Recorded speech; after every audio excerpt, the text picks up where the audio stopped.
Hola, buenas tardes. ¿Se me escucha? Vale, perfecto. Nos quedan dos sesiones, esta de 2 horas y una de 1 hora la semana que viene, y nos queda de terminar el tema de herramientas de análisis de seguridad, el tema de seguridad en producción, y luego hay dos temas que ya os comenté la semana pasada, que son temas más teóricos, que son seguridad en cloud y seguridad en Big Data.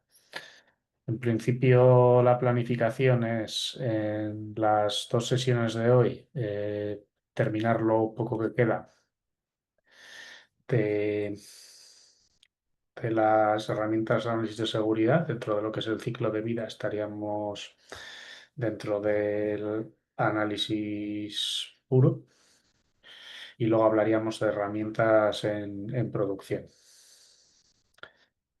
Y en el siguiente tema hacer una especie de overview de, de seguridad en cloud y seguridad en Big Data. Os subiré todas las presentaciones que quedan. Tened en consideración que las presentaciones no dejan de ser simplemente un resumen del temario, y que lo que verdaderamente es importante de cara al examen, tal y como vimos, es el temario que tenéis colgado en la plataforma, que ya lo visteis con el ejemplo de examen y similares.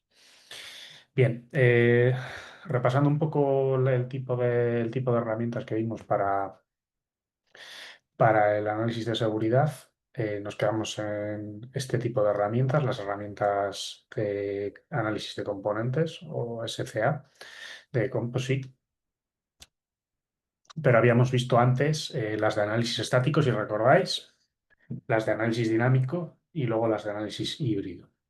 Las herramientas de análisis estático lo que hacían era analizar el código fuente sin ejecutar lo que es la aplicación, como si fuese una especie de compilador con una visión panorámica.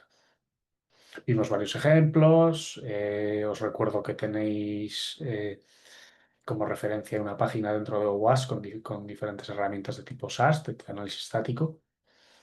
Luego están las herramientas de tipo dinámico, las puras serían las DAST, en las que se lanzan ataques contra una aplicación que esté ejecutándose y se simula a un atacante.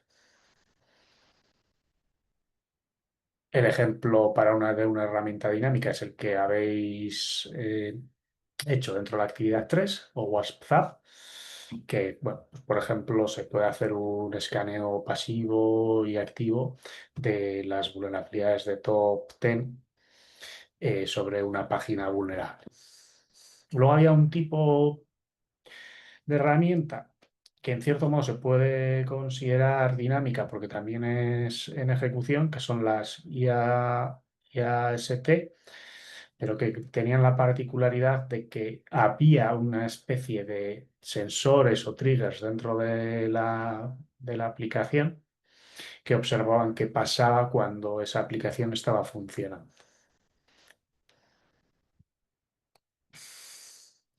Y luego la idea es que ninguna es exactamente perfecta para todas las problemáticas y que se pueden combinar. Y ahí entra la filosofía de híbrido, de HAST, que es pues utilizar un poco lo mejor de cada casa.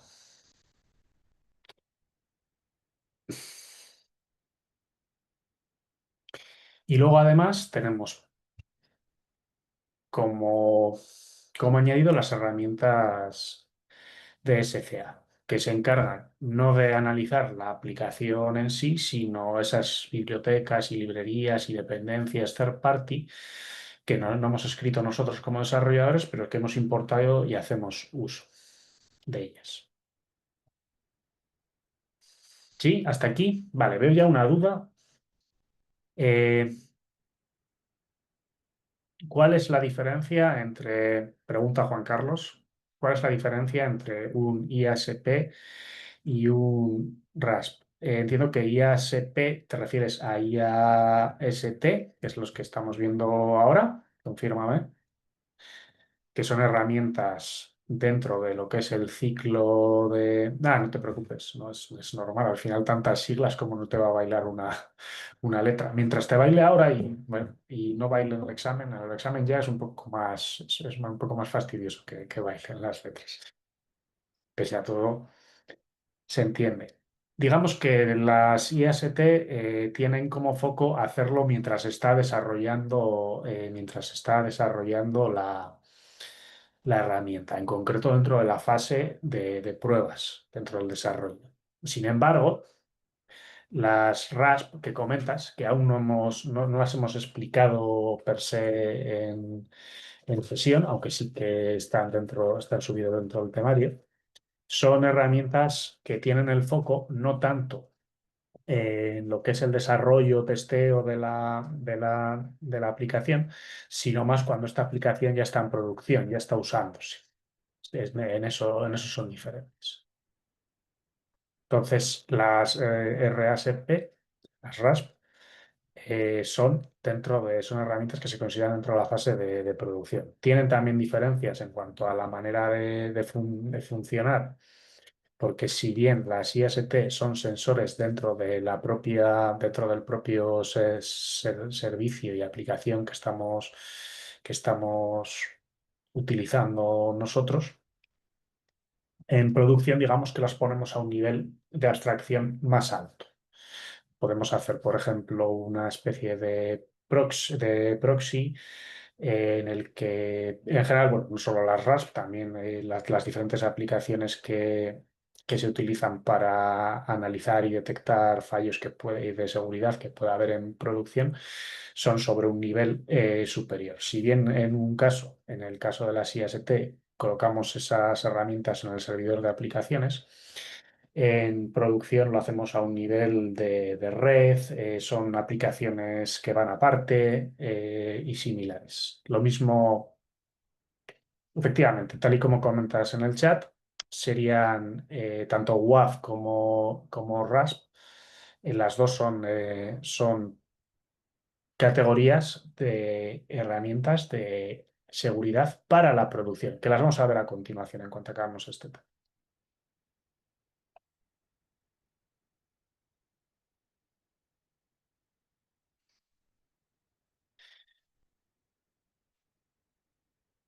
A ver, ¿por dónde iba yo? Por las de análisis, por las SCAs. Las SCAs lo que hacen es analizar paquetes, dependencias, librerías que no son propias de nuestra aplicación, pero que utilizamos.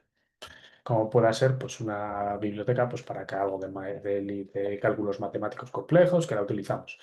Digamos que lo que mira es, el ejemplo sería la propia de WASP, la de Dependency Check, que utilizasteis en la actividad 2. Es un ejemplo muy, muy claro de una herramienta de SC.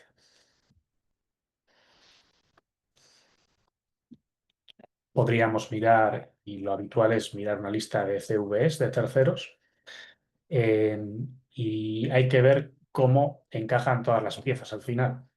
Tenemos por un lado, mientras estamos desarrollando el código fuente, podemos utilizar herramientas para analizar si ese código fuente tiene vulnerabilidades. Por otro lado, cuando estamos testeando la funcionalidad de nuestra aplicación, podemos utilizar herramientas tanto Dast, dinámicas puras, como las que vamos a ver de IST, para ver que no haya fallos dentro de la ejecución. Fallos que se puedan ver a nivel de compilación, fallos que se puedan ver a nivel de ejecución. Y luego además, como no lo hacemos, como la aplicación es raro que hagamos una que sea standalone, que no necesitemos código o bibliotecas de terceros, pues además analizamos si hay algo vulnerable dentro de las diferentes librerías que utilicemos. Y ahí, dentro de que encaja todo más o menos dentro del ciclo, si vamos a la figura del ciclo de desarrollo del software, veis que estamos en lo que es el desarrollo. Estamos análisis, desarrollo, testeo. y luego tenemos producción.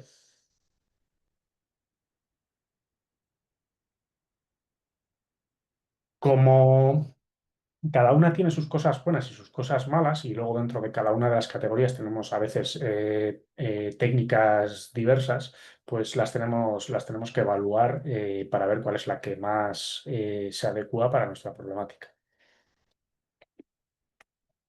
Como norma general, cuando queremos aplicar una metodología dentro de lo que es el desarrollo, dentro de la fase de desarrollo, podemos utilizar un banco de pruebas de vulnerabilidades, de entradas de aplicaciones, dependiendo, pues también si, por ejemplo, estamos desarrollando una aplicación en esta asignatura, por ejemplo, la gran mayoría de aplicaciones web y ejemplos de códigos que hemos visto y vulnerabilidades que hemos visto código pues son en Java. Pero si nuestra aplicación la hacemos en otro tipo de lenguaje de programación, en otro tipo de framework, pues tendrá que estar adaptada al nuestro. Eh, por ejemplo, en el caso de Java, tenemos un benchmark dentro de WAS que, por ejemplo, podría servir para nuestro banco de pruebas. Luego tendríamos que poner las diferentes herramientas que a nosotros nos sirven para cada una de las partes dentro del desarrollo del software a comparar. Por ejemplo, dentro, pues supongamos que nos interesa, pues porque tenemos lo que comentábamos el otro día, que tenemos ya Fortify, ¿no? Pues para VPNs dentro de nuestra empresa o cosas que sean relativamente similares. Bueno, pues ahí igual nos interesa utilizar la solución SAST de análisis estático de Fortify. O igual nos interesa utilizar otro tipo Find Security Bugs o similares. Y esa es la que vamos a utilizar nosotros para nuestro análisis estático. Y veremos a ver si lo podemos incorporar y si nos es fácil incorporar dentro de nuestro CDFI y similares.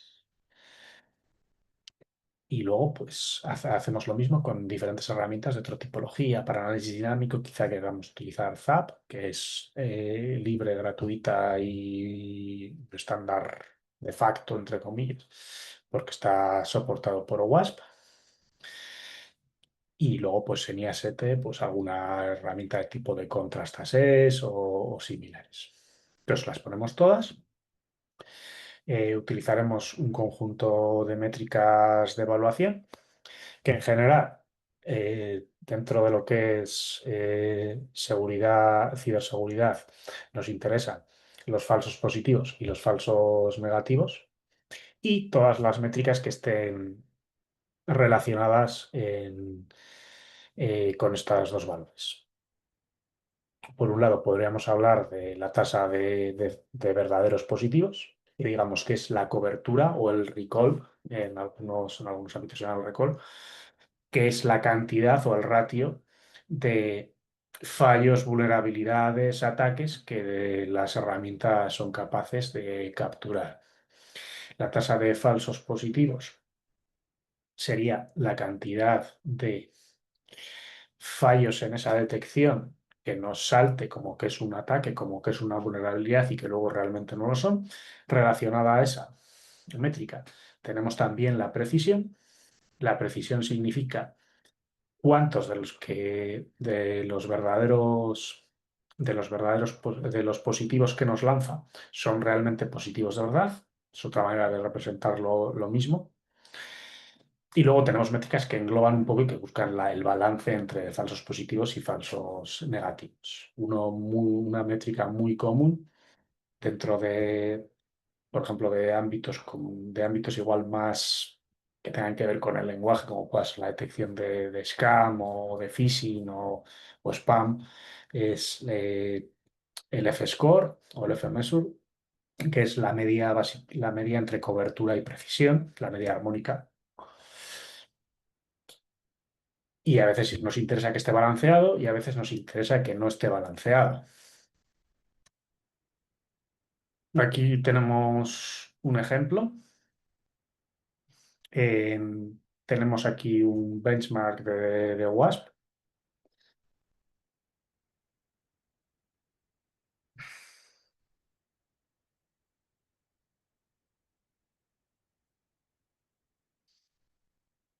que es un proyecto, os lo copio aquí también para que lo tengáis y que dentro del recap de Zoom también os salga, aunque bueno, lo tenéis también en las slides.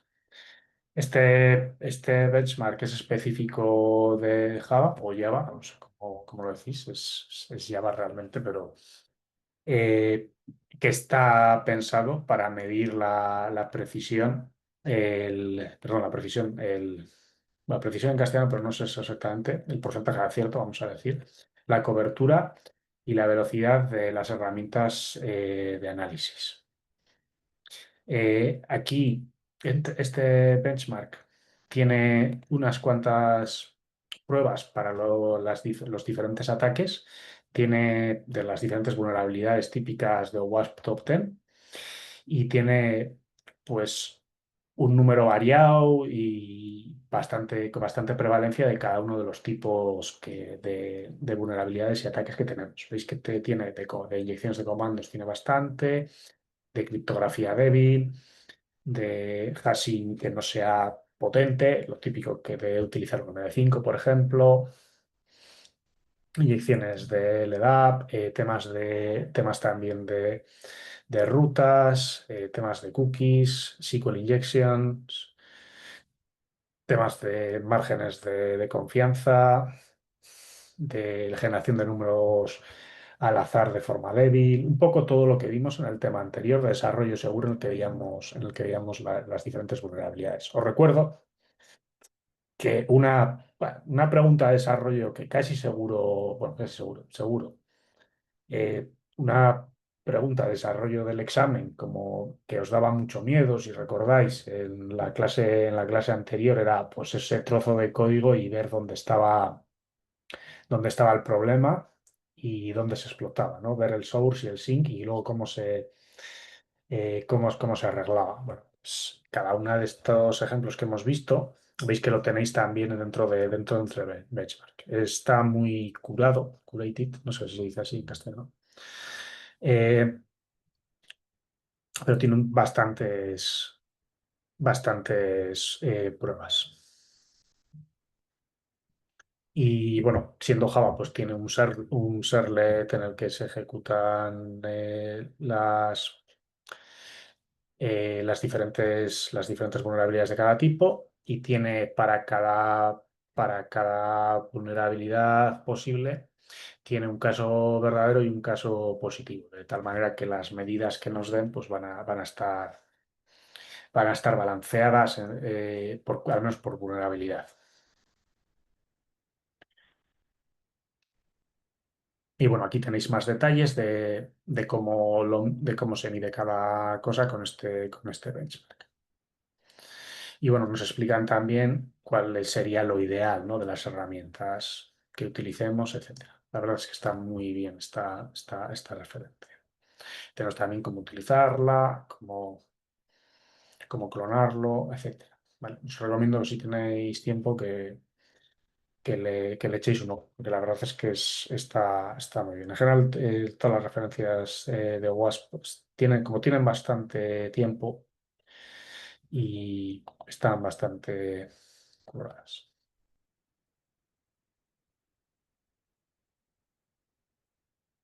Y luego, bueno, aquí tenéis también otras alternativas para el benchmark. No sé, he puesto mal. A ver, ya no he puesto mal nada.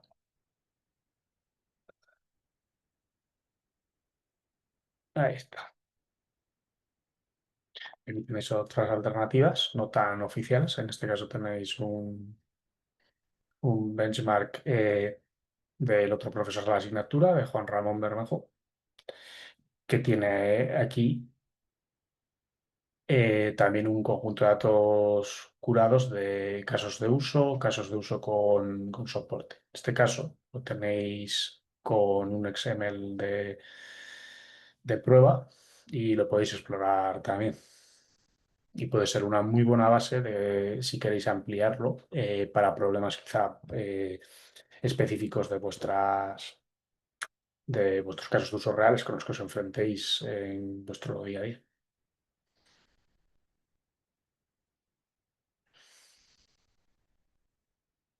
Luego tenemos también uno del NIST.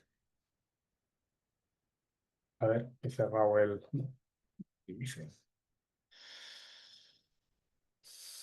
En el que en este caso tenemos también pues, aplicaciones clásicas de Prosgri, grep, etcétera, aplicaciones de móviles, aplicaciones de tipo SAT, suites, etcétera.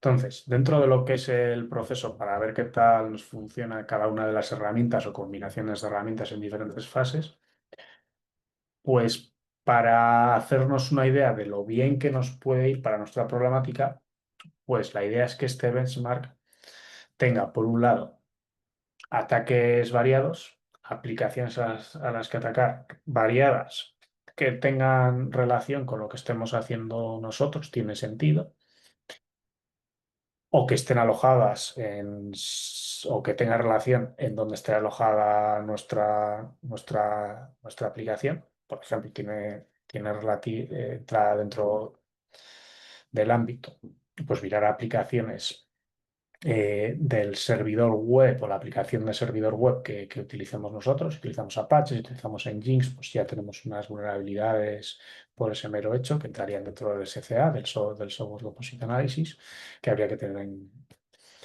en cuenta.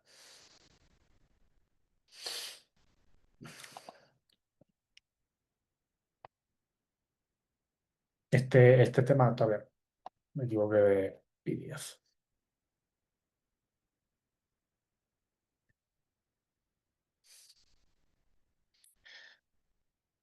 Luego lo que os he comentado, en función de cuál sea nuestra aplicación y las características propias de nuestra aplicación, si está hecha en Java, pues tendremos que utilizar una u otra herramienta específica para ese lenguaje de programación.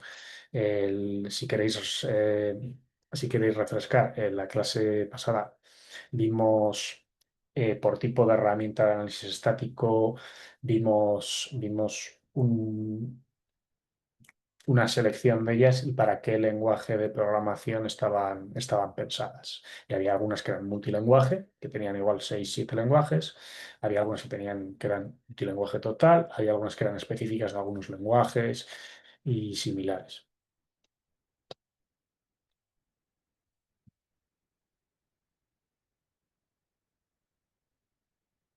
Y en cuanto a las métricas, sería poner dentro de las métricas que hemos comentado, todas en torno a los falsos positivos y los verdaderos positivos, ¿cuál nos interesa? En general, lo que hemos hablado, tenemos también este F-score o F-measure, que es la media armónica entre lo que es la cobertura, tasa de detección de ataques, vulnerabilidades y precisión, cuántos de esos ataques realmente son ataques.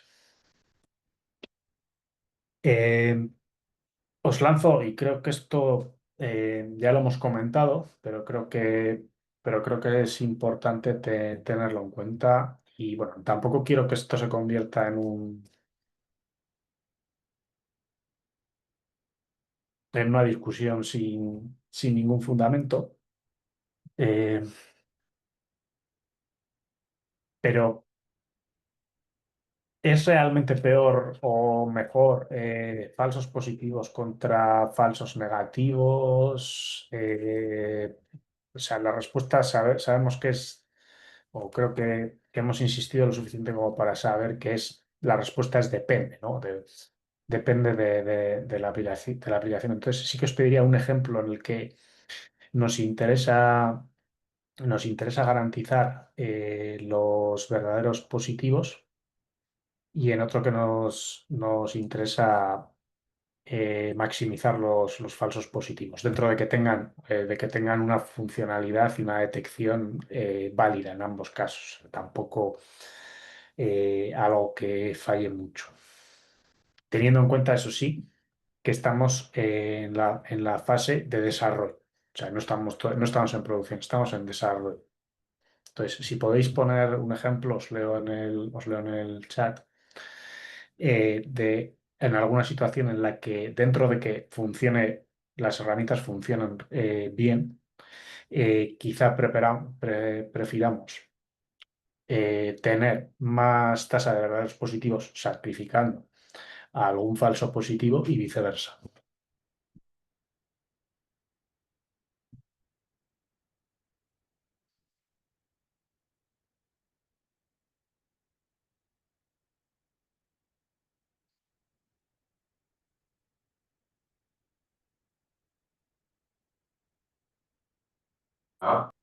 A las malas destapé esa caja, mi amor, y empecé a ajustar ahí la...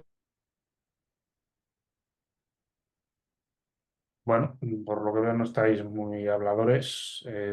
No se os ocurre o no os atrevéis a decir en alguna situación en la que dentro de que tengamos una tasa de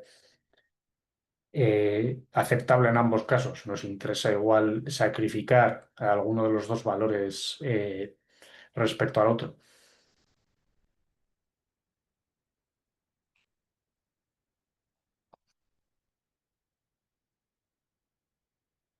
Pues insisto.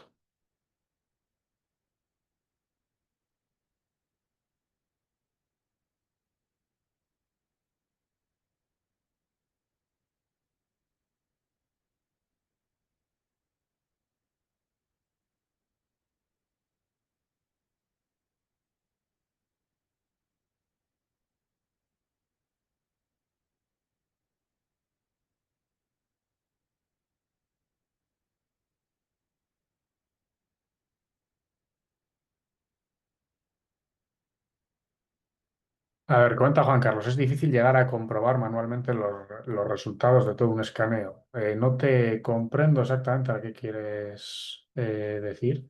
O sea, ¿cómo sabemos la tasa de nuestra propia cuenta si arroja 20 vulnerabilidades de un escaneo, por ejemplo? No, estamos suponiendo que lo estamos haciendo con un benchmark en el que ya sabemos la realidad la realidad del asunto. Sabemos que un código sabemos que algo tiene lo que tiene que tener. O sea, si lo hacemos con un benchmark de este estilo, sabemos que tenemos un caso positivo y un caso negativo. True vulnerability and a false positive for every single CVE. Entonces, partiendo de esa base, En en algunos casos igual es aceptable tener más falsos positivos, en algunos casos es más aceptable tener más falsos negativos.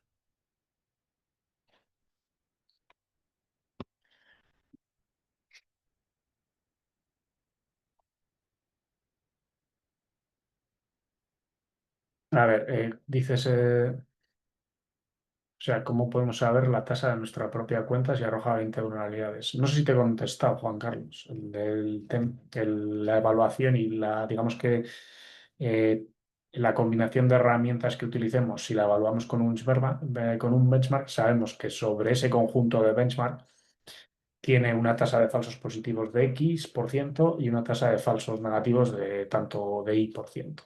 Entonces, suponemos que eso generaliza bien a nuestra propia aplicación. Entonces, le suponemos eso. Con detalle, sin analizarlo a mano, los resultados que nos lance sobre nuestro propio código no lo podemos saber a la ciencia cierta. Analizando a mano sobre lo nuestro una muestra representativa de lo que tengamos nosotros, pues igual sí podemos sacar que con una significancia del tanto por ciento, etcétera, sí que tiene. Pero la manera de proceder suele ser eso. Veamos a ver si alguien me contesta y si no, pues ya. A ver, Sebastián comenta que importan los verdaderos positivos cuando un análisis estático detecta una vulnerabilidad real en el código de inyección, una función que construye consultas a la base de datos. Sí, bueno, es un ejemplo muy específico, porque estamos hablando en concreto, una vulnerabilidad de tipo inyección de SQL y una herramienta que analiza estáticamente ese tipo de análisis. Entonces, Ahí no sé si te refieres a que importaría, no sé si que importan los verdaderos positivos, en el sentido que si no detectamos todos los verdaderos positivos, pues como igual las bases de datos es un componente crítico para nuestra aplicación, pues preferimos perder algún tipo de funcionalidad, pero que no haya ningún tipo de inyección posible o algo así. Comenta José Ricardo que imagina que depende de la exactitud del proceso. Si requerimos que el proceso dé resultados exactos y seguros, no podemos tener mucha tolerancia. Completamente de acuerdo, pero supongamos que tenemos una tasa de F-score de 0,7, que al final es la media entre falsos positivos y falsos negativos. Y supongamos que tenemos alguna manera de ponderar eso, de decir, bueno, pues para una aplicación concreta, prefiero que me mantienes esa tasa de 0,7, que al final es la media armónica entre los dos. Pero prefiero que se me pase algún falso positivo o negativo, el que sea, pero eh, me importa más el otro verdadero. Vale, vamos a poner unos ejemplos. Vamos a empezar con un caso en el que igual es aceptable tener más falsos positivos que falsos negativos. Eh, en un desarrollo temprano, o sea, cuando estamos empezando con la aplicación, eh, si hacemos, bueno, nos estamos empezando con análisis de la aplicación, suponemos que bueno, ahí lo que aplica, como todavía no tenemos gran cosa para testar, sería un SAST, un análisis estático. Pues un análisis estático en ese ciclo de vida que es muy, muy, muy temprano, en ese caso se revisa el código fuente utilizando esa herramienta, ya sea en pull request o en CICD, lo que sea. Entonces, ahí todavía hay tiempo, porque todavía nos queda mucho como para desplegar la aplicación. Entonces ahí nos, in- eh, nos interesa prevenir cualquier tipo de vulnerabilidad, porque estamos a tiempo para quitarlas todas. Entonces, ahí igual se toleran más los falsos positivos porque la funcionalidad completa no está completamente desarrollada. Entonces, queremos limpiar todas las posibles vulnerabilidades y aunque nos salgan más alertas de las que debe, pues como todavía estamos desarrollando, tenemos tiempo como para cambiarlas, etcétera. Un ejemplo, pues concreto, dentro de todo ese proceso, pues imaginemos que lo que falla mucho en el análisis estático es que nos saca muchos XSS en muchísimo código JavaScript y nos hace revisar muchísimo código. Pues en todos los inner HTMLs y similares. Bueno, pues eso nos da también la posibilidad de que todo el manejo de JavaScript, que tengamos tiempo para revisarlo y aplicar los parches correspondientes. Y eso, bueno, en función también del entorno en el que vayamos a desplegarlo. Si es un entorno en el que hay una compliance o requisitos legales muy, muy altos, pues también hay que ser más estricto con lo que se deja pasar. Pues hay normativas bueno, pues tipo en los entornos de infraestructuras críticas, de salud, etcétera. Ahora un ejemplo de lo contrario. Cuando igual es más crítico olvidar falsos negativos. Bueno, pues ahí ya cuando nos vamos, primero, haciendo lo mismo para que sea el ejemplo más o menos análogo al otro caso. Si en el otro caso hablamos de un desarrollo temprano, cuanto más nos acerquemos al staging, a las pruebas y al despliegue, más importante es el que esté la funcionalidad y las interrupciones de funcionalidades todas limitadas. Entonces, si hablamos de un Dust en ya fase de testeos finales o staging, o ahí en el límite con el despliegue, o despliegues tempranos, testeos finales, O incluso si hablamos de situaciones en las que tengamos infraestructuras como códigos o escaneos en contenedores o similares, fijaos que ya no hablo de herramientas de análisis estático, ¿vale? Hablo de herramientas de análisis dinámico porque son las que tienen sentido en esa fase del desarrollo. O sea, en el desarrollo temprano estamos con el código, todavía no tenemos nada en ejecución, no podemos aplicar herramientas de análisis dinámico. En las fases más últimas del desarrollo, cercanas al despliegue, pues no nos interesa tocar demasiado el código, por lo tanto, no tiene tanto sentido.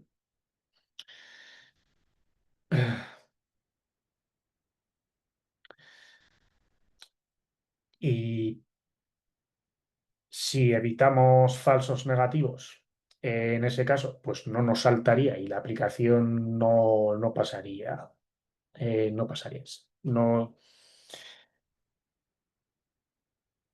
lo que no se detecta también en esas fases, lo que no se detecta dentro de un análisis dinámico en esas fases, en principio, no puede ser explotado en esas fases finales. Un ejemplo, podríamos hablar de un análisis dinámicos que no detecta, por ejemplo, un endpoint sin que haya una autenticación real, como es un sistema aparte. No ocurriría gran cosa dentro de lo que son las pruebas finales. Aunque sí que es cierto que cada caso que no esté detectado del estilo de aplicaciones públicas, APIs abiertas, sistemas bancarios, sí deja una puerta abierta al atacante.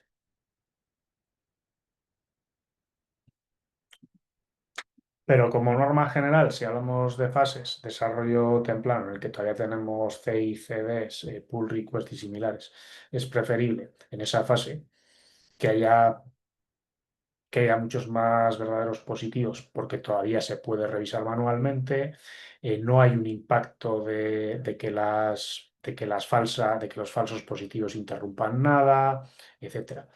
En preproducción, en algo intermedio y cuando ya estamos con el QA y similares, pues ahí hay un equilibrio, ahí sí que más o menos podemos hablar de que tiene que estar balanceado.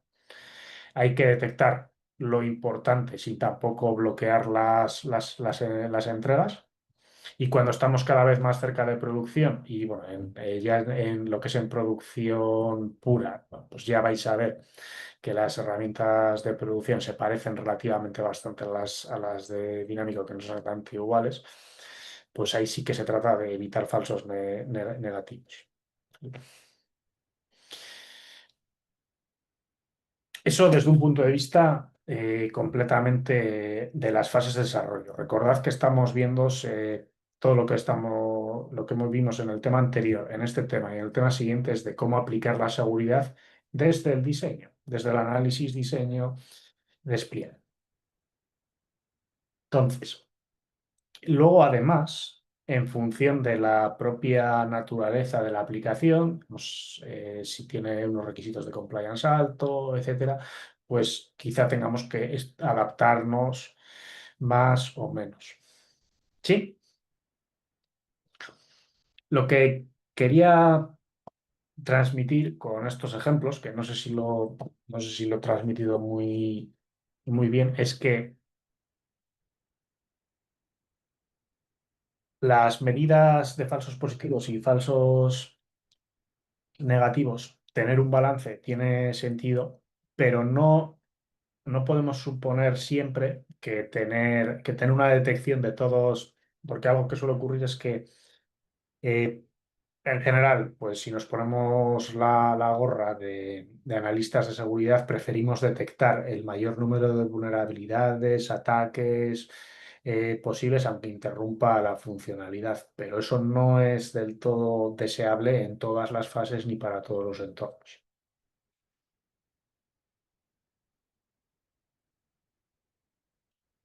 ¿Se entiende?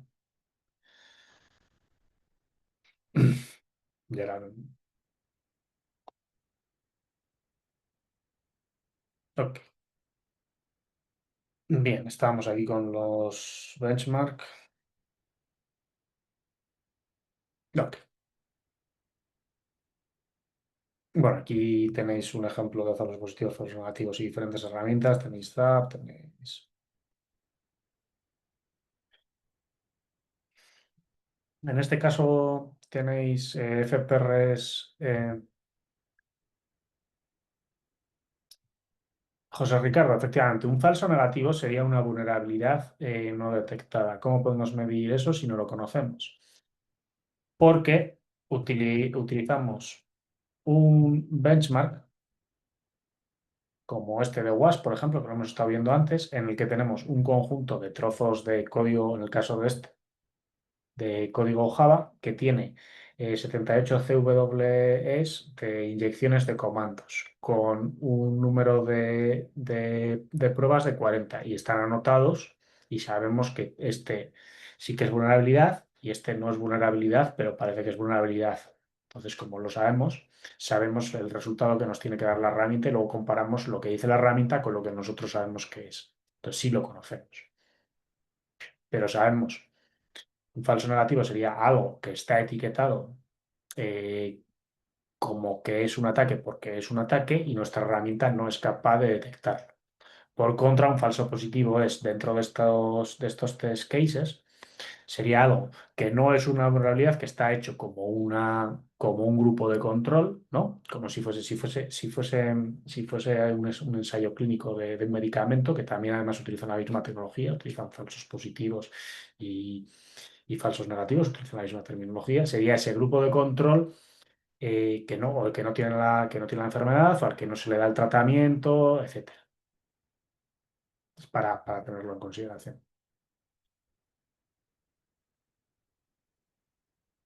Entonces no hace falta referencia a omisiones. Aquí no te entendí.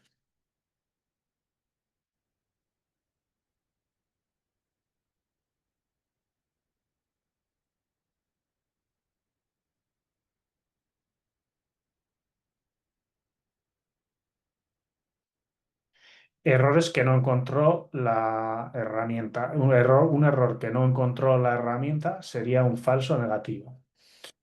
Un error marcado por la herramienta que no es error sería un falso positivo.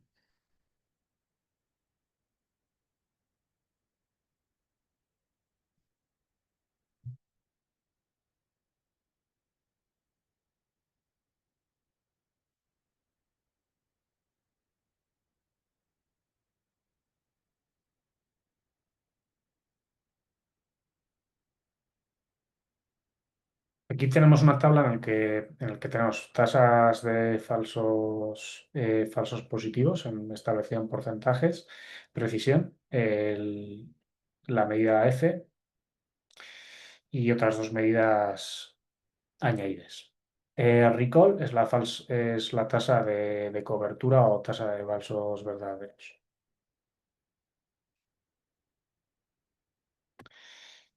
No hace,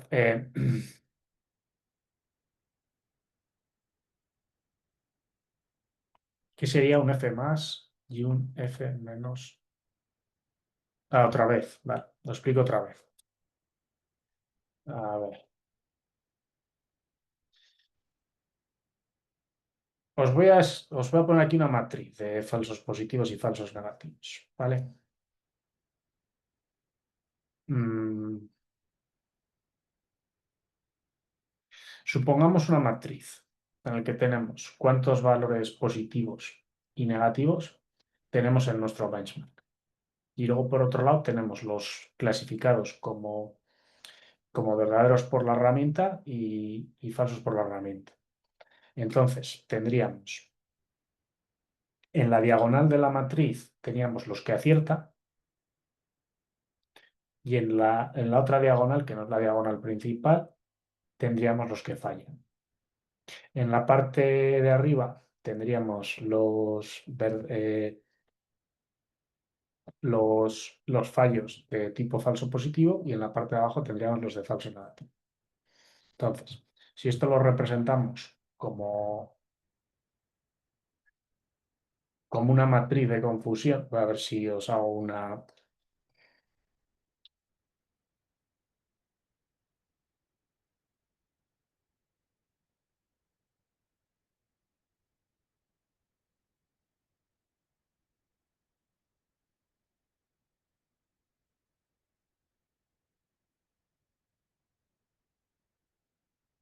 y os la copio en el chat.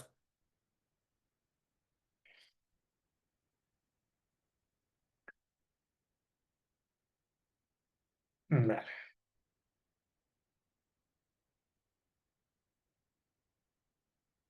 No me pega bien el formato.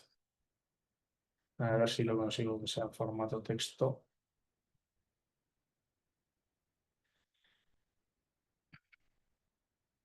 Vale, ahora sí. A ver qué tal pega en el chat. Sí, vale, creo que. A ver, ¿me decís qué tal se ve? Uf, no sé yo si se va a ver muy bien. ¿Se entiende algo lo del chat? La columna de arriba sería la predicción. Sí, si se pone en grande, sí.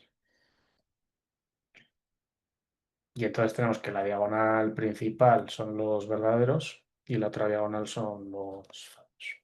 Entonces, por un lado tenemos en vertical lo que predice y en horizontal lo real.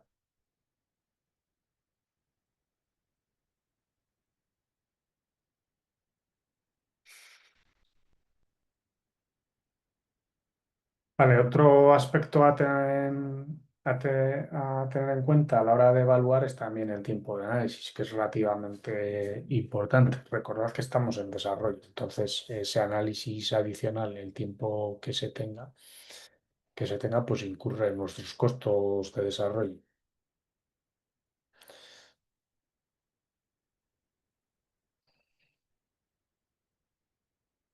A ver, seguimos con la duda de falsos positivos y falsos negativos. Creo que la he liado copiando esto. Eh, Sí, pues lo has entendido bien, José Ricardo. Falso positivo, un fragmento detectado, un caso que es negativo detectado como positivo. Ya está, perfecto. O sea, un fragmento detectado como una vulnerabilidad que no lo es. Positivo, no es vulnerabilidad y está detectado como es. Y fragmento negativo no es vulnerabilidad y es vulnerable. Y de ahí tu duda de cómo puedo saber si es vulnerable, si está categorizado. A ver, que creo que nos estamos aquí. ¿Qué es vulnerable si estaba categorizado como seguro? No entiendo, no es que no te entiendo. O sea, partimos que o sea, que sí, abre el micro, sí, sí, claro que sí.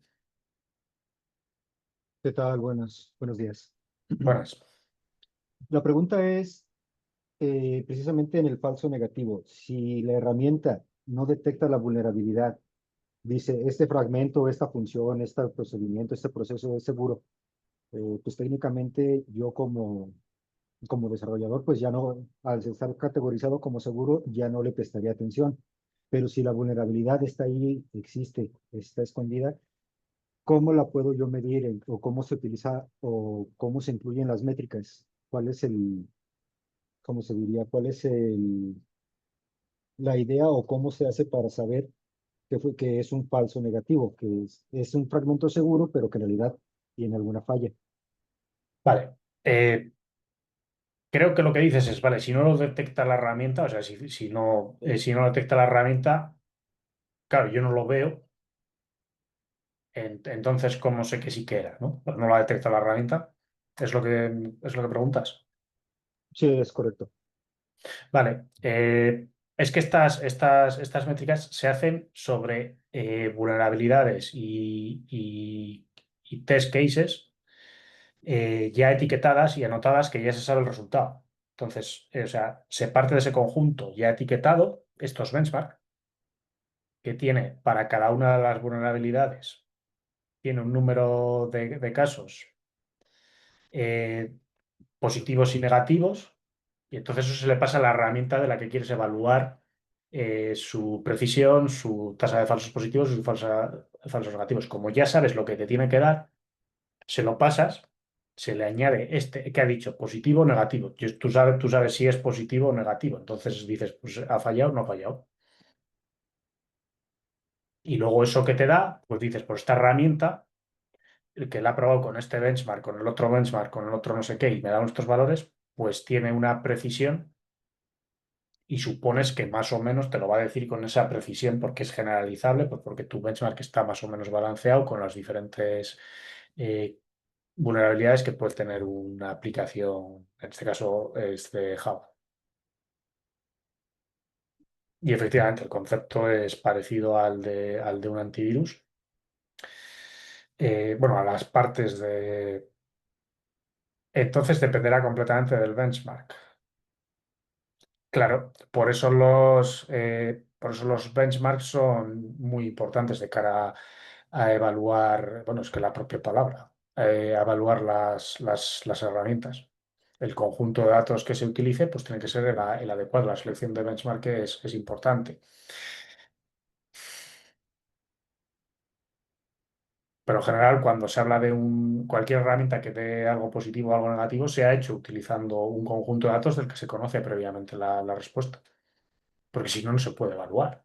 O sea, si no, no podríamos hablar de que da positivo o da negativo. Pues la única otra manera, y no es el caso de esto, o sea, no es el caso de esto, así que sería coger una muestra representativa de lo que ha etiquetado de una manera u otra, haciendo un test de análisis de sensibilidad, aquí me estoy ya metiendo y analizarlo a mano y comprobar efectivamente que lo que dice que es positivo, lo que dice que es negativo. Entonces, que si la muestra es representativa sobre todo lo que se ha probado, pues se puede establecer que con una sensitividad del 5% es lo habitual, podemos decir que esto es real o no. Y esto se hace pues en todos los estudios de creo que de todas las disciplinas, lo que se hace es eso. O sea, por ejemplo, para probar un fármaco, pues se hace eso también. Pero no es nuestro caso. No sé si me he explicado. Creo que lo último ya de lo de las sensibilidades pues no aplica, pero bueno. Sí, a ver, eso no.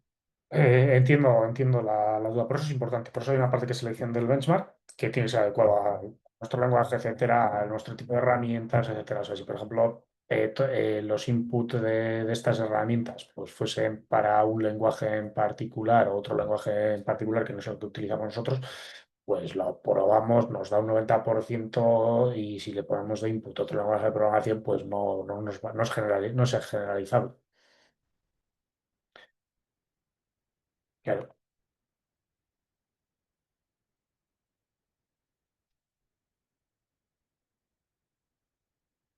Bueno, vale, con esto más o menos cerramos todas las herramientas de la parte de desarrollo. Como conclusiones claves es que se adoptan dentro de todo el proceso. Hay que ir cubriendo eh, todas las fases. Las herramientas no son perfectas, hay algunas que son más adecuadas para alguna fase que para otras. Como norma general, como norma general, pero las herramientas de análisis estático y las IAST suelen detectar más, o sea, pecan de tener más true positive rate, pero al tener más detección, pues tienen más falsos positivos. Las herramientas DAST les pasa lo contrario. De ahí que si nos damos cuenta,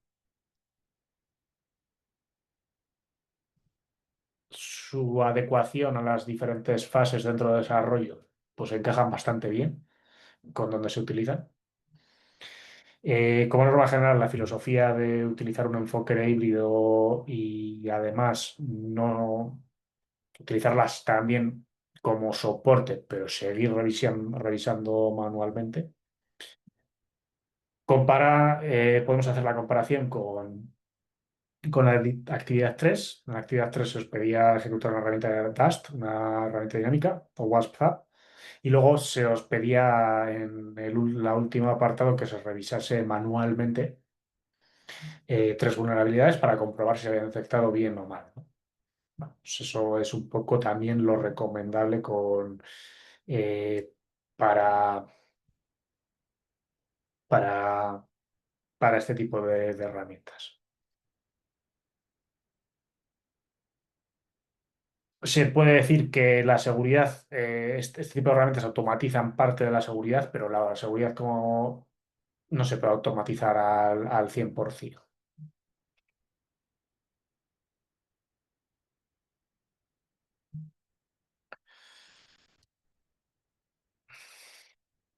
Ciertas recomendaciones, comprobar la compatibilidad del stack técnico que se utilice, el lenguaje de programación, con las herramientas de análisis estático, personalizar las diferentes reglas que hagan falta, análisis léxico, etcétera, del análisis estático, analizar también la cobertura de ataques, si cubre el OWASP Top 10 por lo menos, eso es importante. Evaluar también cuál es el formato de salida de las diferentes herramientas para ver la combinación entre ellas. Eh, a veces también está bien mirar también si tiene algún tipo de refuerzo o retroalimentación interesante para poder analizar mejor de forma manual, cosas similares.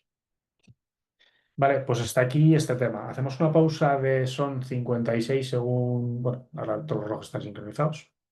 Hacemos una pausa hasta las 7:01, hasta las 19:01 y continuamos con el tema de seguridad en producción.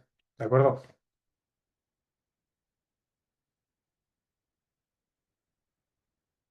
Ok, pues hasta ahora. Esto fuera.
Bueno, estamos.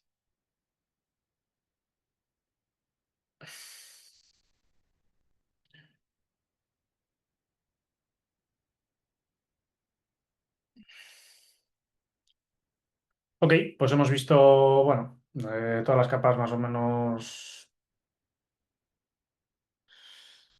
del ciclo de desarrollo seguro del software. Nos falta la última, que es despliegue. Empezamos con una pregunta al aire. ¿Qué ocurriría si... ¿Qué ocurre cuando una aplicación realmente sale a lo que es el mundo real? O sea, ya ahí ya no está protegida por todas las buenas intenciones que podíamos haber tenido mientras desarrollábamos, sino por las decisiones que hemos tomado con anterioridad. Si hemos tomado buenas decisiones técnicas, hemos seguido, pues tiene menos posibilidades de fallar. Pero si falla ya, cuando la aplicación está desplegada en el mundo real, pues ya no hay muchas excusas, ya está en producción. Ya los fallos ya tienen una consecuencia bastante más importante que cuando estamos desarrollando. Hasta ahí yo creo que todos de acuerdo. Claro, una pregunta que bueno, no tiene mucho misterio, pero yo la lanzo. Claro, ¿creéis que un producto que ha pasado todos los tests previos ya es seguro sí o sí en producción? ¿Por qué sí o por qué no? ¿Y hasta qué grado es seguro o hasta qué grado no es seguro? Nunca es seguro, nunca, nunca. Es aceptable. Vale, ¿y por qué nunca es seguro? ¿Por qué solo es aceptable?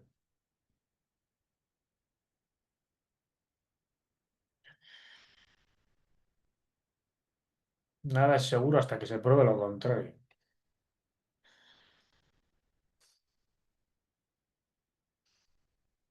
Bueno, pero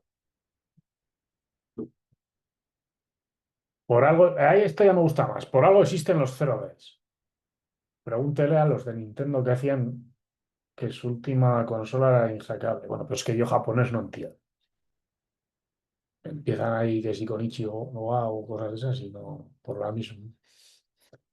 Bueno, efectivamente, no necesariamente es seguro. La producción y lo que es el mundo real, pues nos vamos a enfrentar a amenazas ya reales.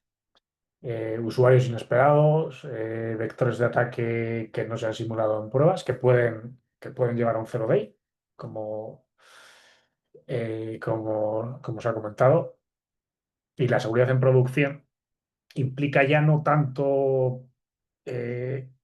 ya no tanto lo que es la seguridad de funcionalidad, sino también implica, entre comillas, una defensa. Una defensa en profundidad y una monitorización continua de lo que está ocurriendo.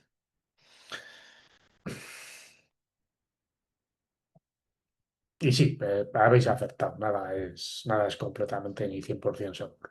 Nada. Al menos en lo terrenal. Y luego, bueno, sí, pero ves, José Ricardo, comentas que considera siempre que el usuario va a hacer lo que no debe. Ya, pero todo eso lo podemos considerar también en las fases previas. Lo podemos considerar en el desarrollo, pues poniendo test cases que sean muy fuera de la funcionalidad y pese a todo, igual hay alguna combinación y algo que nos dejamos. Entonces,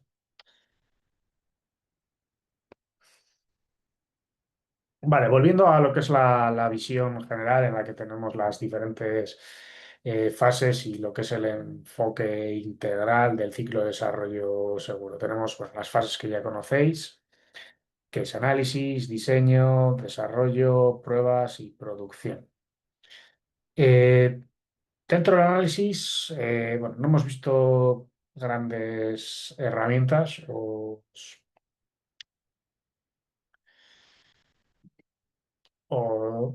pero bueno, lo que sí que podemos hacer es un análisis de amenazas, una gestión de riesgos, cosas en ese estilo.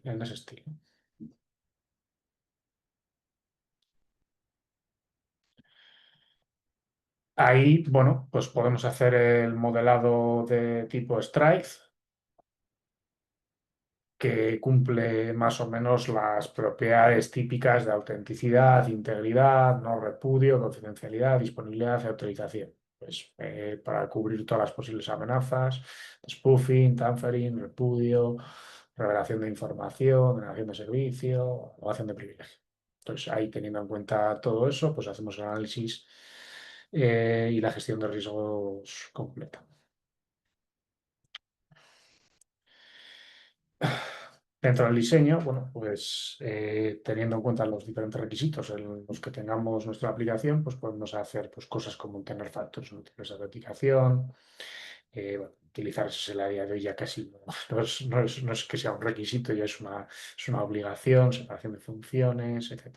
Luego la parte de desarrollo y pruebas, son las partes que acabamos de ver en el tema anterior, en el que estarían las herramientas de análisis estático y las herramientas de análisis de componentes, por un lado, y las partes de testeo en las que hablaríamos de análisis dinámico y análisis de tipo IST.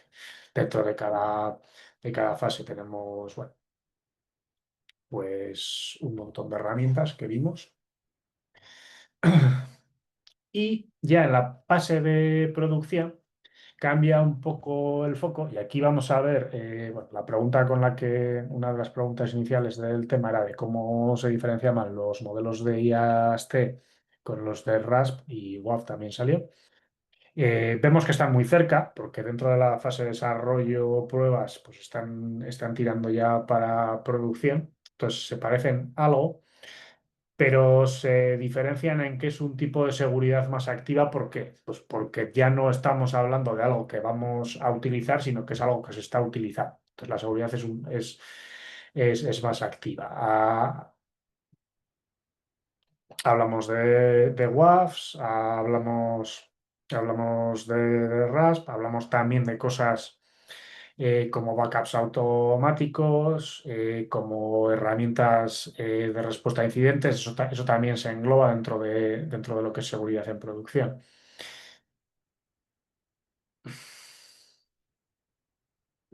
Ahora, bueno, mm,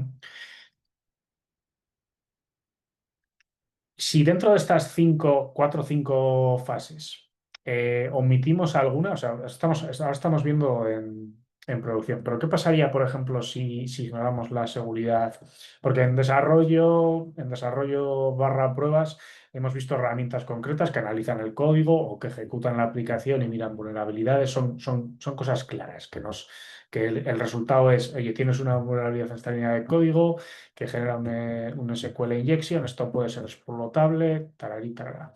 O esta aplicación web que estás probando tiene aquí esta posible inyección de inner cross-site scripting, tal, vale. Pero ¿qué pasa, por ejemplo, si ignoramos completamente la seguridad bueno, análisis igual no, porque es todavía en el diseño? ¿Qué ocurriría? ¿O cómo complica o qué cambia de las cosas esperadas en las siguientes fases si eliminamos el diseño completamente? La seguridad en el diseño, en el diseño.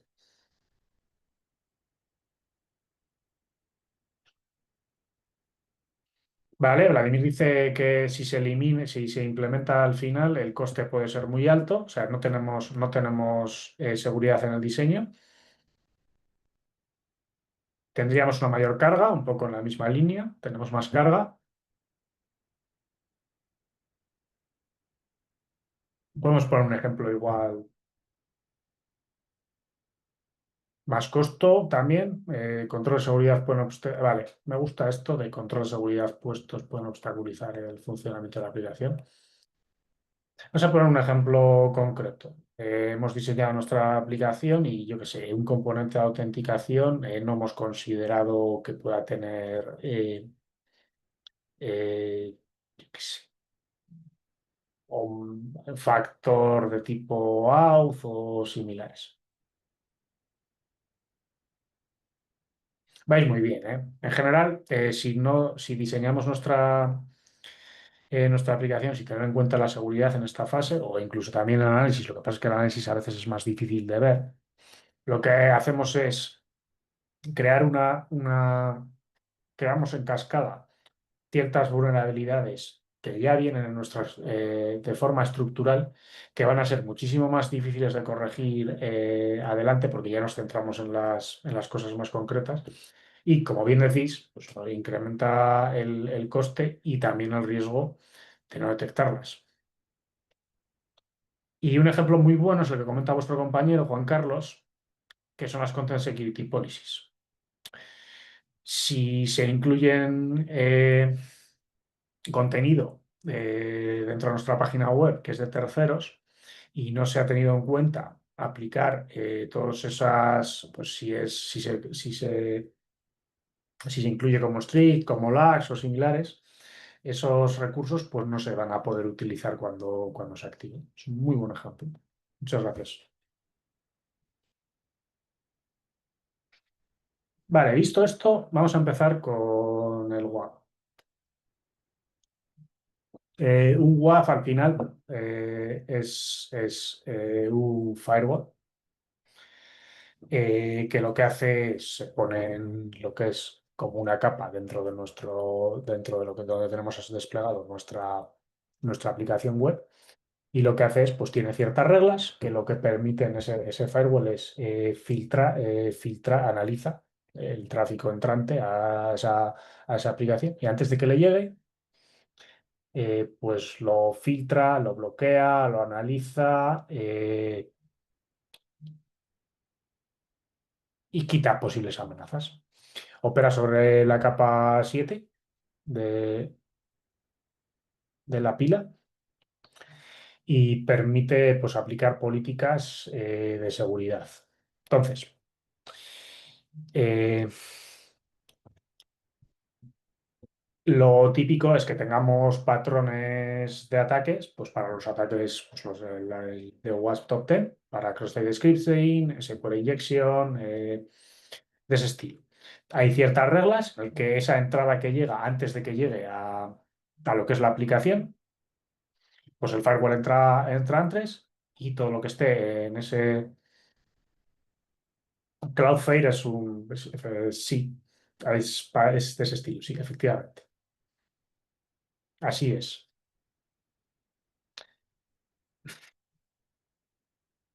Y se filtra. Podemos tener también listas blancas, pues de dominios que puedan tener una reputación buena o falsos positivos whitelisteados, que es relativamente común. Y básicamente cuando se detecta un patrón que está almacenado, pues lo bloquea. Y como veis, aun- es algo que si nuestra aplicación web es vulnerable, por ejemplo, a uno de los patrones que está metido dentro del blacklist, pues lo filtras como una especie de barrera anterior. Aquí, bueno, tenéis un ejemplillo, que así copio bien el link, que creo que, si no me equivoco, lo hablamos luego, pero por si acaso, lo copio aquí también. Mod Security es, bueno, el Web Application Firewall, el WAP, open source por excelencia, también de WASP, ya. Y es la solución más, eh, bueno, la que más se usa para esto. Y la idea es esa. Tenéis documentación de cómo instalarla, cómo configurarla y similares.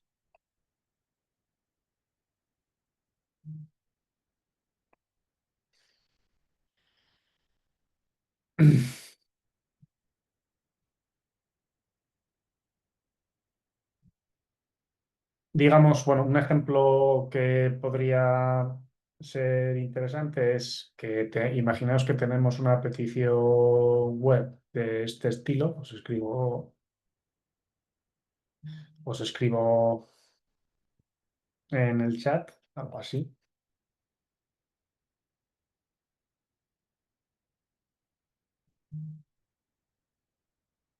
Pues el WAP lo que haría es, como tiene un patrón de script dentro de una get, antes de que llegue a la aplicación y al servidor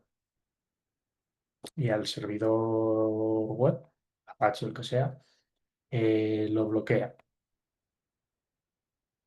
Entonces esta petición ni siquiera llegaría a interpretarse. El resultado esperado básicamente es que lo bloquee. Eh, ¿Podría un Web Application Firewall detectar hilando con un ataque zero day?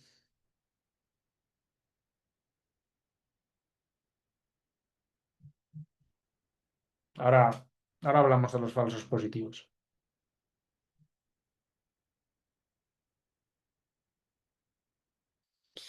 Si es una vulnerabilidad conocida, sí. Si es conocida, no puede ser un zero day.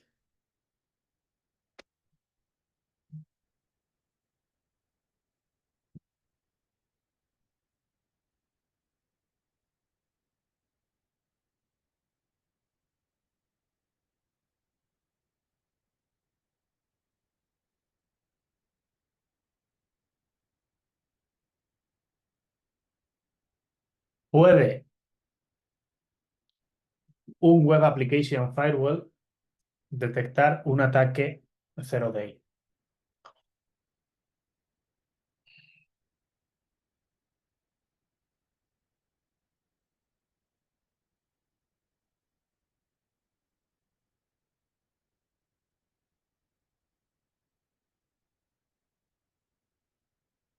Bueno, no hablo de cosas de nueva generación con inteligencia artificial o lo que sea. Vale, hablo de uno clásico con patrones, lo que hemos visto. En principio, podría, en el caso particular de que ese zero day respondiese a patrones conocidos. O sea, si el patrón es similar, podría. Ahora bien, hay que tener en cuenta de que un Web Application Firewall no entiende de contexto ni lógica. No es proactivo, es reactivo. Así que si tenéis que apostar, si es muy, muy zero day, no. De ahí, bueno, habéis comentado con bastante acierto que si el zero day es de la vulnerabilidad o de la aplicación, si el zero day es de la aplicación, pero es algo que ya se medio conoce, pues es más probable, y si no, pues es menos probable. Eh, Añaden protección porque básicamente es un filtro previo que va antes de lo que es bueno, ya no de la aplicación web, va antes incluso que el propio servidor web. Son capaces también hasta cierto punto de prevenir ataques que un IDS no puede, pero aunque por nombre pensemos que es un firewall, que sí que lo es, no sustituyen, y esto es muy, muy importante, al cortafuegos perimetral de red. Esto, nada de lo que estamos viendo de desarrollo seguro de software eh, lo sustituye. Se complementa todo dentro de lo que es la seguridad.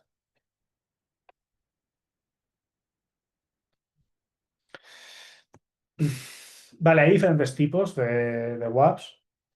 Eh,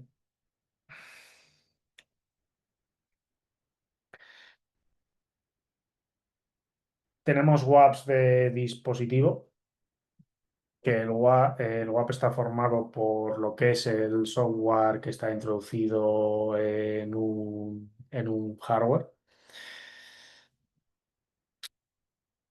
Luego hay funciones también que están introducidas específicamente dentro del hardware, de tal manera que van más rápido y el filtro es todavía más rápido. Tener en cuenta que esto es bastante sensible a lo que es el tiempo.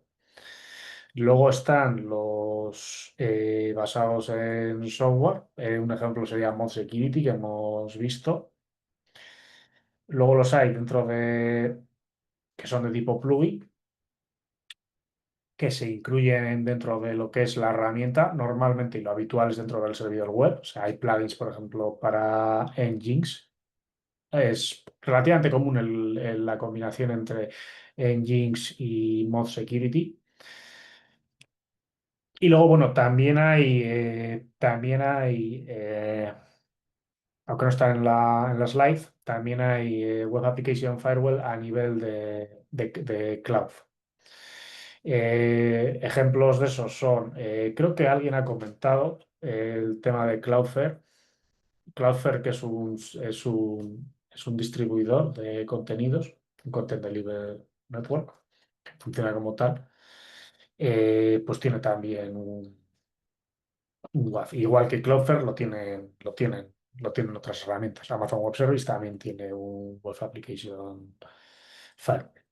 Como norma general, eh, a nivel de dispositivo, nivel de hardware, hablaríamos de una concienciación y algo, sistemas que tienen compliance, perdón, muy importante en seguridad y en que el tiempo es especialmente crítico. Supongamos grandes empresas con muchísimo tráfico dedicado, algo similar.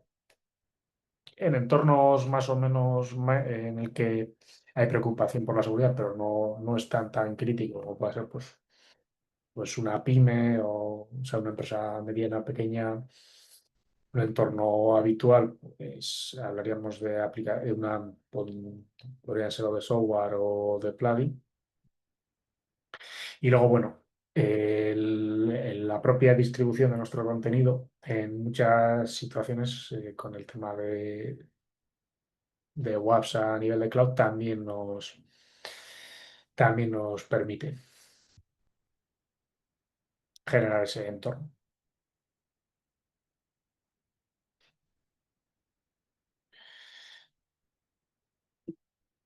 También podemos diferenciar la manera en la que está desplegado el propio Web Application eh, Firewall. Podemos configurarlo de forma pasiva, como un proxy inverso, transparente o embebido. El pasivo es una forma en el que analiza el tráfico sin intervenir directamente, recibe esa copia del tráfico, entra y sale del servidor web, lo analiza y si detecta algo lo registra, o sea, no hay intervención. El proxy inverso, lo que haríamos es tener el sistema como intermediario.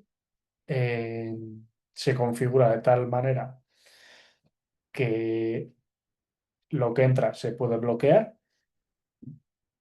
y activa esas peticiones de tráfico solamente en el caso de que sean correctas. No actúa como IDS en el sentido de que no estamos mirando lo mismo. Bueno, hay una pregunta de que un web pasivo actúa como IDS. Un web pasivo, digamos que lo que no hace es intervenir. O sea, tal y como está configurado, lo que hace es detectar y se utiliza para loguear eventos que ocurran con el tráfico de entrada. No sería un IDS, igual, de hecho, creo que lo que te refieres más, igual es un SIEM, que es un tipo específico que registra eventos en la capa de aplicación web. En ese sentido, sí. Eh, Tenemos pasivo, no interviene. Proxy inverso, colocamos en modo proxy y dejamos pasar solo lo que cumpla los requisitos. Transparente, lo que es en funcionalidad, es similar al proxy inverso, con la diferencia de que tenemos un puente directo entre los diferentes switches, con lo cual no tenemos esa necesidad de configurarlo. Y embebido sería tenerlo dentro del host propio de nuestra propia aplicación, que es especialmente útil cuando estamos hablando de herramientas o servidores web con microservicios o entornos especialmente eh, cerrados.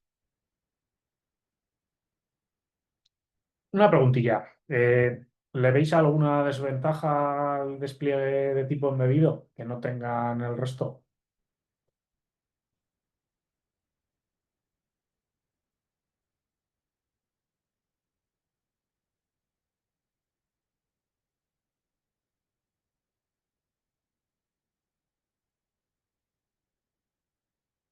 No.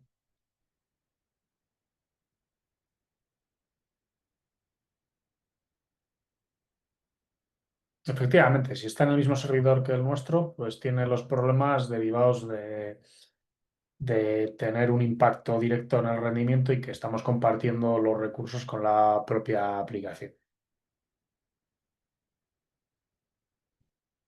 Entonces, como os he comentado, pues es especialmente útil cuando estamos hablando de entornos cerrados, supongamos por ejemplo una intranet o algo similar, o cuando estamos lidiando con microservicios también.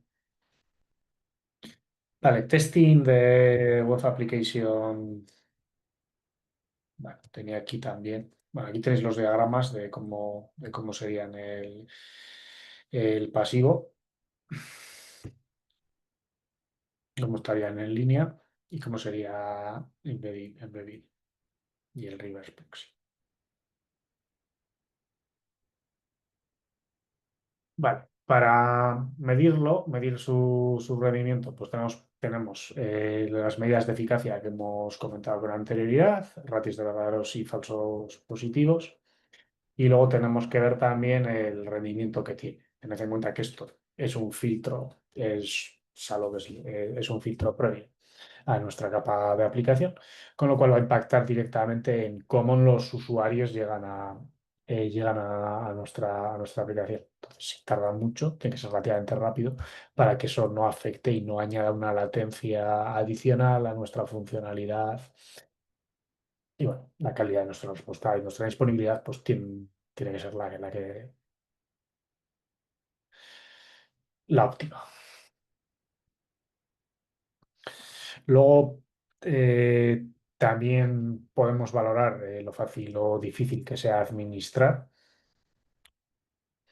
Y luego, bueno, el registro que tengamos, sobre todo si lo utilizamos también para loguear herramientas, pues es luego después ese tipo de eventos también lo podemos integrar con un sistema de tipo SIEM para analizarlo dentro de nuestra capa de análisis de incidentes y emergencias.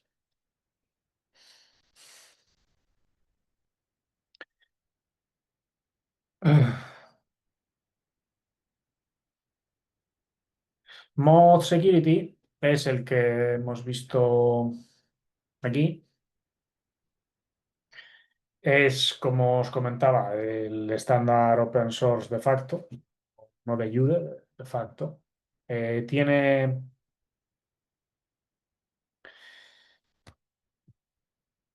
tiene un análisis en 5 fases. Analiza la petición, lo que es el header, el body, la respuesta. Y también tiene posibilidades para loguear y controlar. Las reglas en Mod Security se utiliza básicamente reglas escritas con expresiones regulares. Ya veis que es sencillo. Un ejemplo de regla, tengo aquí uno. No sé si lo tengo en las slides. No, bueno, eso es lo. Os copio un ejemplo de regla.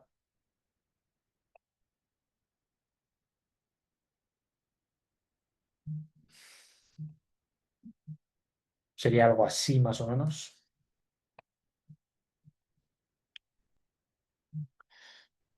Aquí, bueno, este ejemplo que os he copiado es básicamente para detectar inyecciones SQL.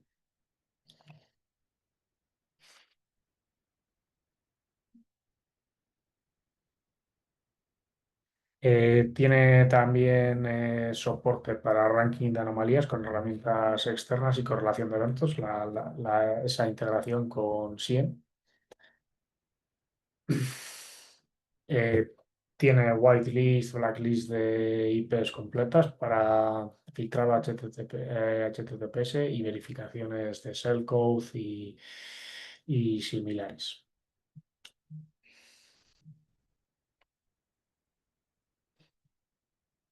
Eh, Os copio aquí la dirección de este WAF en particular, porque es uno de los más utilizados, si no el más utilizado. Tiene también plugins para servidores web, para esa variante. Así que yo os aconsejo que profundicéis en él, que miréis documentación, etcétera. ¿Sí? ¿Hasta aquí? ¿Hasta aquí WAFs? ¿Dudas?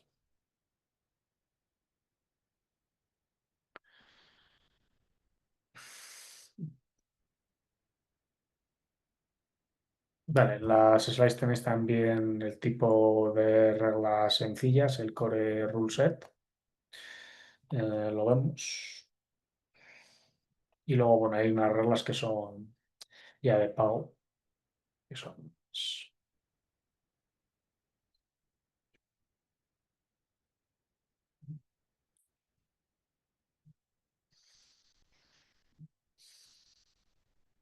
estas son las reglas que son la base de la detección dentro de Mosaic. Y son libres, bueno, de todo dentro de WASP. Y luego, bueno, estas son las de pago. RASP.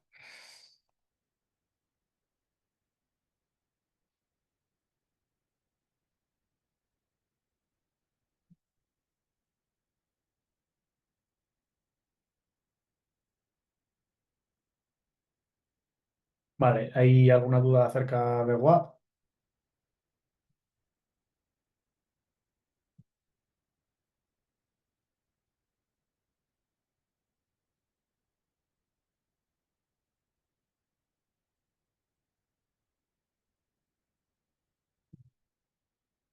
Bueno, si no recuerdo mal, alguien preguntó que cuál era la diferencia entre IAS y RASP.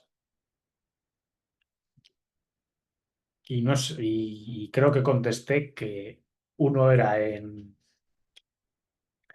el momento en el momento de desarrollo testeo y otros en el momento de producción. La diferencia principal entre Interactive Applications, Security Testing, IAST y RASP es esencialmente eso, cuándo actúan, para qué sirven y cómo se integran. Había consultado dónde entraba el diagrama de conjuntos. Te perdí, Sebastián, no, no sé de qué me estás hablando, teoría de conjuntos. O sea, diagrama de conjuntos. Bueno, el IAST es una herramienta de testing de seguridad en tiempo de ejecución que se utiliza en las fases de test del desarrollo o incluso en QA. Su objetivo, como ya hemos visto en el tema anterioridad, es detectar las vulnerabilidades, se instrumenta la aplicación, monitoriza con unos agentes, unas librerías, pues monitorizando, por ejemplo, llamadas al sistema, monitorizando elementos, se analiza ese tráfico en tiempo real. Y la idea es que el resultado es encontrar vulnerabilidades reales en tiempo de ejecución. El RASP, Runtime Application Self-Protection, es básicamente una tecnología activa en tiempo de ejecución que está desplegada en producción. El objetivo es diferente. El objetivo no es detectar vulnerabilidades. El objetivo es bloquear ataques en tiempo real dentro de la propia aplicación una vez en funcionamiento. ¿Cómo? Pues hay una capa de protección dentro del runtime, Java Virtual Machine, .NET, etcétera, que monitoriza esas llamadas peligrosas y detiene los comportamientos maliciosos. Entonces, el modo de funcionamiento entre IAST y RASP es muy similar, pero lo que hacen y cuándo lo hacen es diferente. En ambos casos se monitorizan elementos de la aplicación, llamadas al sistema, agentes, librerías para analizar ese tráfico en real. Los objetivos son diferentes. En un caso es detectar las vulnerabilidades, en otro caso es parar y proteger, parar la ejecución, bloquear posibles amenazas. Entonces, RASP bloquea las amenazas y bloquea los ataques en tiempo real. Se integra en tiempo de ejecución, va a monitorizar esas llamadas a funciones internas de la aplicación, va a detectar comportamientos no esperados o peligrosos y los va a bloquear, defender, etc.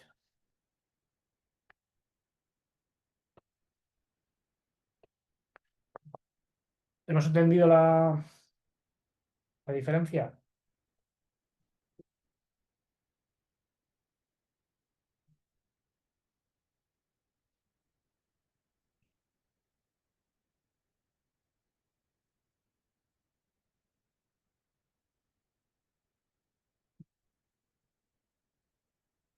Repito un poco. IAST. El objetivo es encontrar vulnerabilidades en fase de desarrollo-testeo. Para ello, monitoriza librerías, utilizaciones de la herramienta.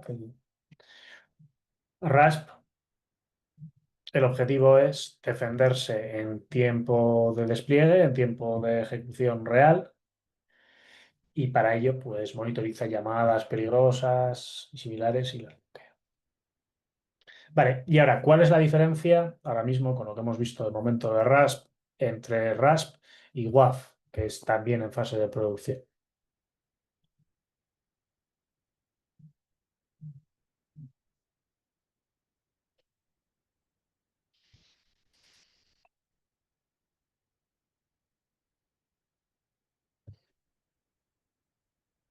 Repito, ¿cuál es la diferencia entre un Web Application Filter, que es el modelo de seguridad en despliegue que hemos visto hasta ahora, y este nuevo modelo de seguridad de despliegue, RASP, que estamos empezando a ver?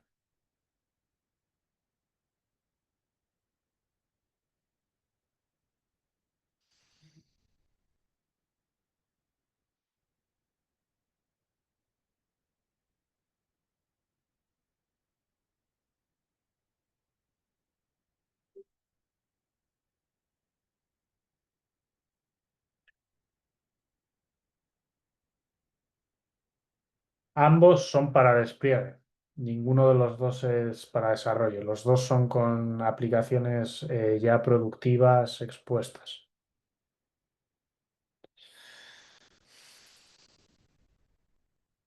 Vale. Las diferencias claves entre un Web Application Firewall y un RASP es que si Web Application Filters trabajaba con el tráfico antes de que llegase la aplicación, RASP lo que hace es protege la lógica interna desde la aplicación o desde la máquina virtual que ejecuta la aplicación.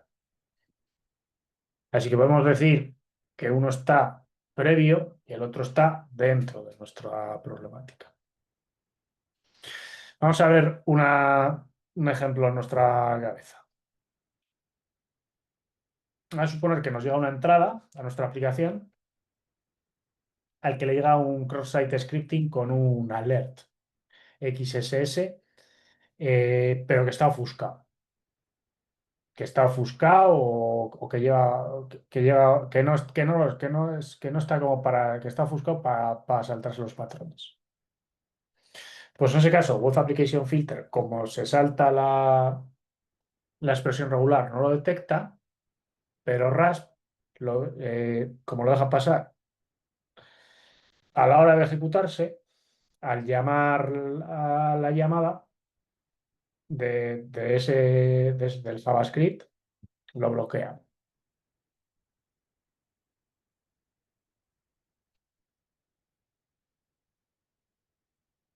¿Entendemos bien la diferencia? Así, si vemos las diferencias, ubicamos dentro de lo que es la estructura de todas las herramientas que estamos viendo, que no son pocas, que si vamos para atrás, análisis, diseño, desarrollo, producción, pues estamos viendo que hay son como fichas, ¿no? Que hay que poner en cada una en su sitio.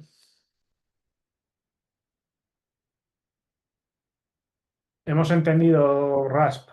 Se integra, repito, los conceptos más claves. Se integra en tiempo de ejecución, monitoriza, mejor dicho, llamadas a funciones internas dentro de nuestra aplicación, detecta esos comportamientos que sean ataques o peligrosos y los bloquea. La diferencia fundamental con WAF es que es interno de la aplicación. WAF está como un filtro previo, está a nivel de tráfico, está en la capa 7. Y la diferencia de estas herramientas de despliegue respecto a las herramientas previas de desarrollo es que el objetivo de estas herramientas es detectar, bloquear eh, ataques en uso, y en desarrollo es encontrar vulnerabilidades para solucionarlas.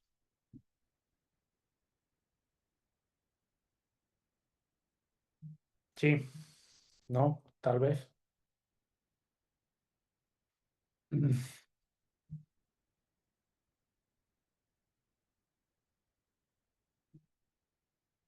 Vale, luego hay ciertas características dentro de lo que es el despliegue, pues que son ataques que son relativamente comunes.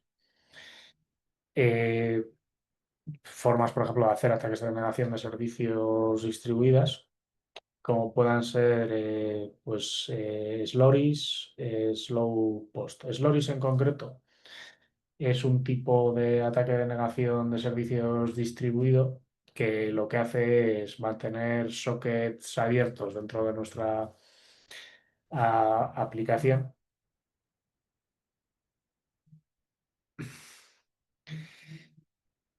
eh, utilizando para conseguirlo pues peticiones que estén incompletas. Entonces las peticiones, el servidor se queda a la espera de recibir lo que le queda. No establece entonces lo que es la sesión de forma correcta, y así pues se va generando todo. Luego hay otro que es relativamente similar, que se llama el Slow Post, el Slow HTTP Post, que ese lo que hace es, en vez de enviar incompletas, lo que hace es enviar los cuerpos de petición, si los envía, pero los envía de una forma muy, muy, muy lenta. Entonces va enviando los bytes que quedan, pues poquito a poquito a poquito. Y el, y el, y el efecto, pues es el mismo.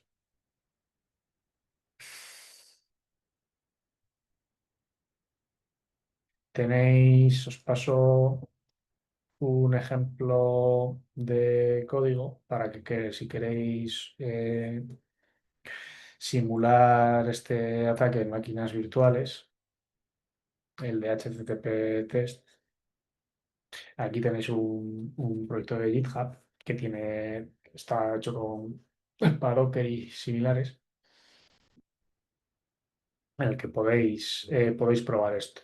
Y la idea es que podéis utilizar esto para ver ese ataque y configurar un mod security,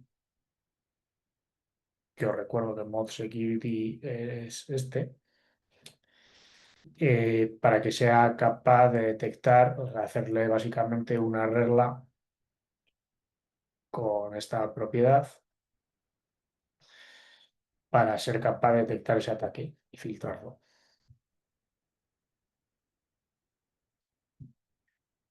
Os lanzo una pregunta a colación de este tipo de ataques, que es básicamente un ataque de negación de servicio que juega con las peticiones, dejándolas abiertas o enviándolas lentamente. Eh,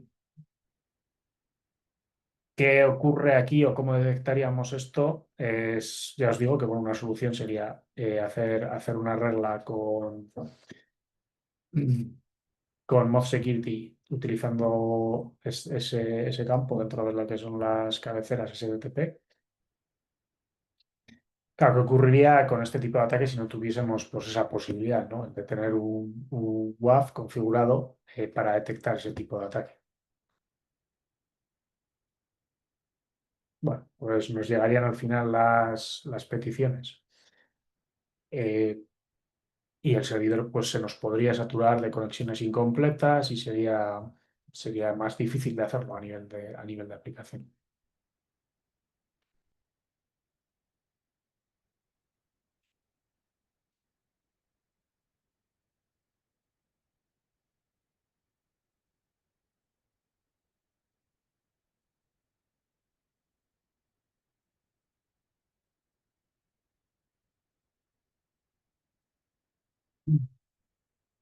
Vale, hasta aquí.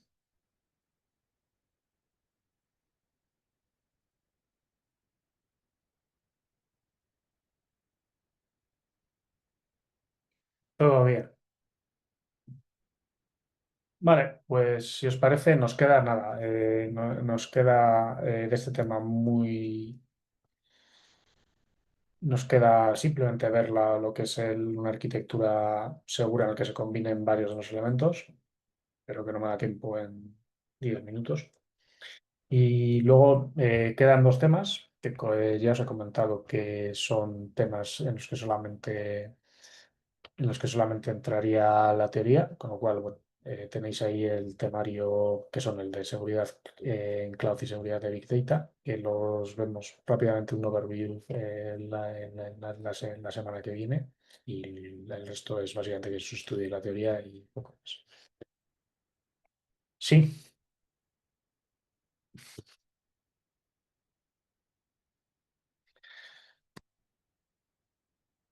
vale, pues nada, todo bien entonces, vale. Vale, pues lo dejamos por hoy. Que tengáis un estupendo fin de semana, los que podáis, y los que no, pues intentad poder. Vale, chao.